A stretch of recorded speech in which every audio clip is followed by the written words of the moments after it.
Saudara-saudara yang kekasih dalam Tuhan, dalam ibadah Kamis Putih saat ini, kita akan membaca bagian firman Tuhan yang pertama, Keluaran 12, ayat 12 sampai ayat yang ke-15. Bacaan yang kedua, 1 Korintus 11, ayat 17 sampai 34. Dan bacaan yang ketiga, Injil Yohanes 13, ayat 31 sampai 35, sebagai bahan utama. Sebelum kita membaca firman Tuhan, mari kita berdoa. Ya Tuhan Bapa di sorga, kami bersyukur kepadamu saat ini, sebab Engkau terus menolong dan menyertai kehidupan kami. Meskipun kami diperhadapkan pada situasi yang sulit sekarang ini, tetapi kasih Tuhan tak berkesudahan. Dan saat ini Tuhan, dalam ibadah Kamis Putih, kami rindu untuk membaca firman-Mu. Topang kami Tuhan dengan kuasa Roh Kudus, sehingga firman-Mu boleh kami baca, boleh kami renungkan bersama-sama. Dan kiranya Tuhan mengampuni dosa-dosa kami. Di dalam nama Yesus Kristus kami berdoa. Amin. Firman Tuhan dari Injil Yohanes pasal 13, ayat 31 sampai ayat yang ke-35. Oleh Lembaga Alkitab Indonesia diberi judul Perintah Baru. Sesudah Yudas pergi, berkatalah Yesus, sekarang anak manusia dipermuliakan dan Allah dipermuliakan di dalam dia. Jikalau Allah dipermuliakan di dalam dia, Allah akan mempermuliakan dia juga di dalam dirinya dan akan mempermuliakan dia dengan segera. Hai anak-anakku, hanya seketika saja lagi aku ada bersama kamu. Kamu akan mencari aku, dan seperti yang telah kukatakan kepada orang-orang Yahudi, ke tempat aku pergi, tidak mungkin kamu datang. Demikian pula aku mengatakannya sekarang juga kepada kamu.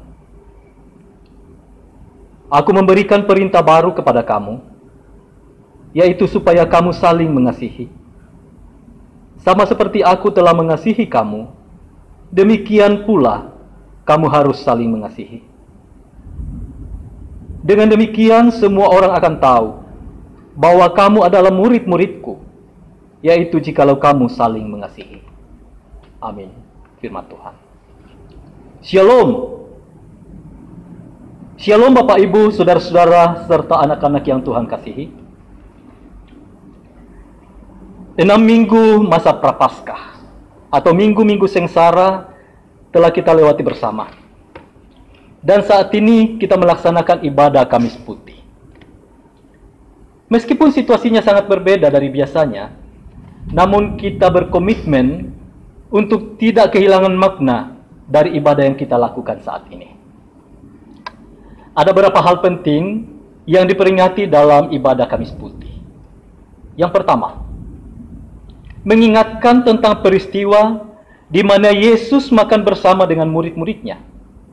Dan pada saat itu, untuk pertama kalinya perjamuan kudus diperintahkan untuk dilakukan.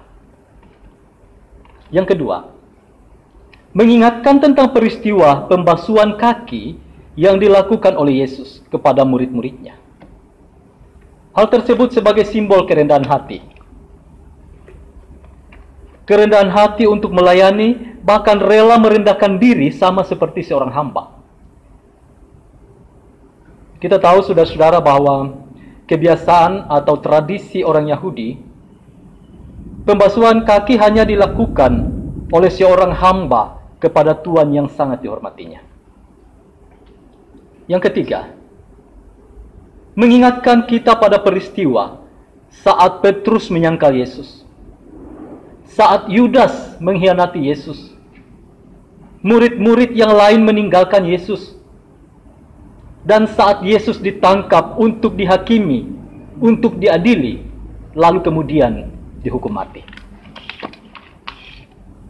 Saudara-saudara, tema pemberitaan firman Tuhan saat ini adalah mengikuti jejak Yesus. Pertanyaan pentingnya adalah, bagaimana kita dapat mengikuti jejak Yesus itu? Mari kita kembali melihat firman Tuhan dari Injil Yohanes pasal 13 ayat 35 sampai ayat 31 sampai ayat yang ke-35. Ada dua hal penting untuk kita renungkan sebagai orang yang percaya. Yang pertama, bahwa salib bukan kehinaan, melainkan kemuliaan. Ayat 31 sampai ayatnya yang ke-32. Kepergian Yudas meninggalkan Yesus pada saat itu menjadi kesempatan bagi Yesus untuk mempersiapkan murid-muridnya menghadapi realitas yang akan terjadi. Kepergian Yudas menandai permulaan pemulihan anak manusia atau Yesus Kristus, sebab kematian Yesus di atas kayu salib, maka kemuliaan Allah dinyatakan. Ayat yang ke-32 mengatakan begini: jikalau Allah dipermuliakan di dalam dia, Allah akan mempermuliakan dia juga di dalam dirinya, dan akan mempermuliakan dia dengan segera. Tentu ini ada kaitannya dengan peristiwa Jumat Agung yang akan kita laksanakan besok. Hal yang kedua, saudara-saudara, adalah ketika Yesus memberikan perintah baru supaya hidup saling mengasihi. Itu dinyatakan di dalam ayat yang ke-34 sampai ayatnya yang ke-35. Dan ternyata bagian ini, saudara-saudara, kembali diulang, kembali diperintahkan di dalam Injil Yohanes pasal 15 ayat 12 sampai ayatnya yang ke-13. Inilah perintahku, yaitu supaya kamu saling mengasihi seperti aku telah mengasihi kamu. Tidak ada kasih yang lebih besar daripada kasih seorang yang memberikan nyawanya untuk sahabat-sahabatnya. Saudara-saudara yang dikasihi oleh Tuhan Yesus, jejak Yesus adalah mewujudkan kasih secara nyata dan sempurna di dalam kehidupan. Kasih yang nyata, bukan kasih yang tersembunyi, bukanlah kasih yang pura-pura, melainkan kasih yang mewujud di dalam kehidupan secara nyata dan tulus. Firman Tuhan mengatakan, aku memberikan perintah baru kepada kamu, yaitu supaya kamu saling mengasihi. Pertanyaannya adalah, bagaimana kita dapat mewujudkan sikap saling mengasihi, apalagi dalam kondisi yang sulit saat sekarang ini? Kita sementara diperhadapkan pada situasi yang sulit karena paparan virus corona atau COVID-19 ini.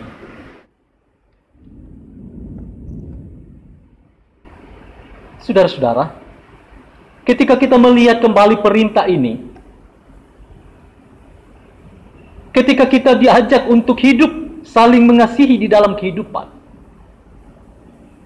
bahwa meskipun dalam kondisi yang sulit, tetapi ternyata kita masih harus mewujudkan rasa peduli kepada yang lain. Sikap saling mengasihi yang mewujud dalam rasa peduli itu, kita dapat wujudkan dengan cara-cara seperti ini. Yang pertama, kita tetap saling mendoakan. Moira kamarasan ki ilan kamasusan, apa tontong ki sipas sambayangan. Meskipun saat ini kita berjauhan, saudara-saudara, karena jarak, tetapi doa luar biasa dapat terus menyatukan kita. Dan mari kita bersama-sama untuk terus berdoa, supaya pergumulan dalam menghadapi kondisi seperti ini, kita berdoa supaya semuanya cepat berlalu. Sebab firman Tuhan mengatakan bahwa doa orang benar, bila dengan yakin didoakan, sangat besar kuasanya. Yang kedua, ini menjadi kesempatan bagi kita, saudara-saudara, untuk tetap saling mengingatkan. Tontong ki sipakilala solanasang. Kita mengingatkan betapa pentingnya anjuran pemerintah untuk kita juga bisa terus berperan aktif, ikut memberantas penyebaran COVID-19 ini. Kita menjaga diri, menjaga kesehatan diri. Kita berdiam di dalam rumah kita masing-masing. Kita saling mengingatkan untuk tidak melupakan Tuhan dalam kondisi apapun juga.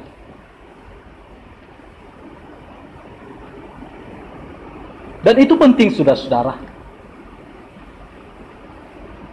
Sekali lagi bahwa dalam kondisi yang sulit sekalipun, itu menjadi kesempatan bagi kita untuk tetap saling mengingatkan satu dengan yang lain, sebagai wujud rasa peduli dan kasih kita kepada yang lain. Yang ketiga, kita tetap saling membantu. Meskipun masalah datang, meskipun pergumulan ini sementara kita hadapi bersama-sama, saudara-saudara, tetapi niat yang tulus untuk saling membantu jangan sampai kita abaikan. Contoh sederhana, kita dapat membantu yang lain yang membutuhkan pertolongan, yang membutuhkan kebutuhan hidup sehari-hari. Kita bersyukur meski masalah datang, tetapi niat untuk saling membantu jangan diabaikan. Ada yang memberikan bantuan melalui bantuan sembako. Ada juga yang tergerak hati untuk membantu pengadaan alat-alat kesehatan yang sangat dibutuhkan di rumah sakit saat sekarang ini. Dan tentu banyak lagi hal-hal yang dapat kita lakukan, saudara-saudara. Kalau kita kembali melihat perintah baru yang disampaikan oleh Tuhan Yesus ini, kalau kita mau mewujudkan rasa cinta kasih dan saling mengasihi di antara kita semua, kita dapat melakukannya dengan saling membantu satu dengan yang lain. Dan hal-hal tersebut dapat terwujud, saudara-saudara, ketika kita berkomitmen terus untuk mengikuti jejak Yesus yang telah menjadi teladan bagi kita, yang telah meninggalkan contoh bagi kita semua. Kita tahu, saudara-saudara, teladan Yesus bagi kita adalah bagaimana tetap kuat di tengah-tengah pergumulan dan penderitaan, tetap memiliki kesabaran sambil terus juga memiliki pengharapan. Jejak Yesus adalah bagaimana memiliki kerendahan dan kemurahan hati untuk saling mempedulikan satu dengan yang lain. Yang metu disanga tontong ki siala mase sia si pakaboro solalasa. Dan yang berikut adalah jejak Yesus mengingatkan kita untuk saling mengampuni satu dengan yang lain. Mari, saudara-saudara, kita memaknai ibadah Kamis Putih saat ini dengan hati, dengan jiwa yang tenang. Dan di saat yang sama, kita terus mengikuti jejak Yesus. Mazmur 116 ayat 7. Kembalilah tenang, hai jiwaku, sebab Tuhan telah berbuat baik kepadamu. Amin. Mari kita berdoa. Bapa kami di sorga, kembali kami mengucap syukur bahwa Engkau telah menyertai kami semua untuk mendengarkan firman-Mu. Tolonglah kami ya Tuhan, agar kami selalu setia mewujud nyatakan dalam kehidupan kami untuk menjadi pelaku-pelaku kebenaran firman Tuhan. Tuntun kami selalu dengan kekuatan dan kuasa Roh Kudus-Mu. Tunjukkanlah kasih-Mu Tuhan. Ajarkan kami untuk mengikuti perintah-Mu. Ajarkan kami untuk terus saling mengasihi di dalam sepanjang kehidupan kami. Ampunilah setiap dosa-dosa kami Tuhan. Dan dengarkan doa kami. Di dalam nama Yesus Kristus kami berdoa kepadamu. Amin.